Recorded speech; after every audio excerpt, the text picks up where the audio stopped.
বাসর ঘরে নবদুলালের কোমর ভেঙে ফেললেন এই নববধূ। দর্শক, বিস্তারিত আমরা তাদের কাছ থেকেই জানার চেষ্টা করি। আসলে আপু, মূলত কিভাবে আপনার স্বামীর কোমরটা ভাঙলেন, আপনি একটু বিস্তারিত বলেন। আমি তো কোমর ভাঙি নাই ভাই, দোষ তো আমার না, শুধু শুধু আমার শাশুড়ি আমার উপর দোষ দিতেছে। আপনারাই বলেন তখন আমি কি করি? আসলে আসলে কি ঘটনা কি করছে জানেন? বলেন। রাতের বেলা বাসর ঘরে আমার স্বামী আসে শুয়ে আছে।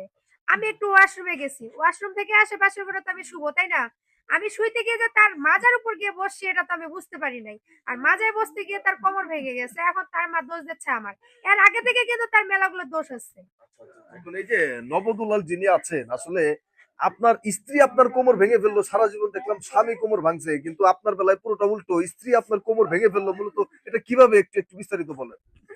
আহ, আমার একটু সোজা কর মা।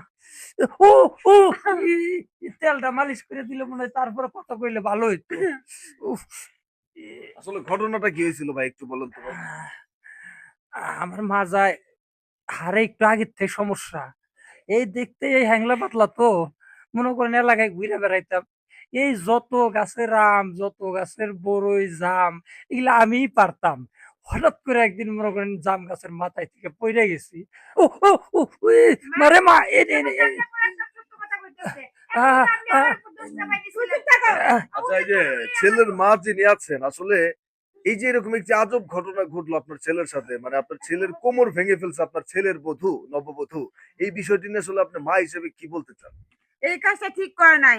আমার পোলা ছোটবেলা গাছ থেকে পড়ে গেছে, একটু ভাঙা ছিল।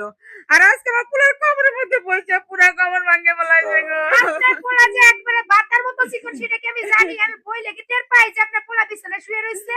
আসলে দর্শক, আপনারা দেখতেই পারলেন এই মোটা বউ বিয়ে করলে যা হয় আর কি।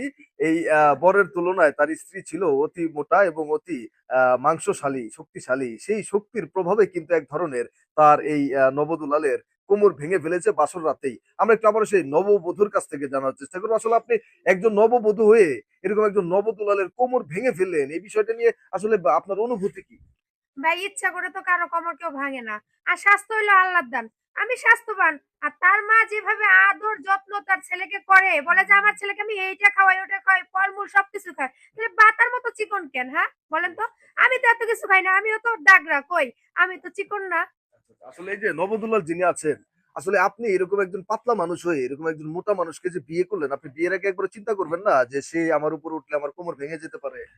না, দেখেন আসলে যখন আমি ওনাকে দেখতে যাই তখন আমি সুস্থই ছিলাম, কিন্তু তখন আমার মনে ছিল না যে আমি গাছের তল হ্যাঁ, আপনি পড়ছিলাম। চাকরি মাছ দেখার চেষ্টা করবেন না।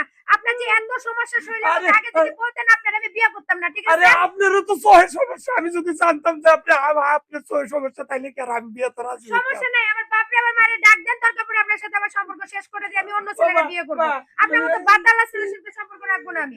এই আমার নাই মাজায় সমস্যা, আপনার তো সহে সমস্যা। আপনার যদি সহে সমস্যা না হইতো তাহলে তো আর আপনি আমার উপরে এ বসতেন না। দোষ আমার উপর দিবেন না, কারেন্ট চলে গেছিল এটা কইলে কি হয়? হ্যাঁ, অন্ধকারে কি আমি দেখছি নাকি? অন্ধকারে তো আপনিও দেখবেন না, আপনার মাও দেখবে না। আমার জায়গায় যদি আমার মা আমার জায়গায় যদি আপনার মা এসে আপনার উপরে বসতো, তখন কেমন লাগতো এটা কোন?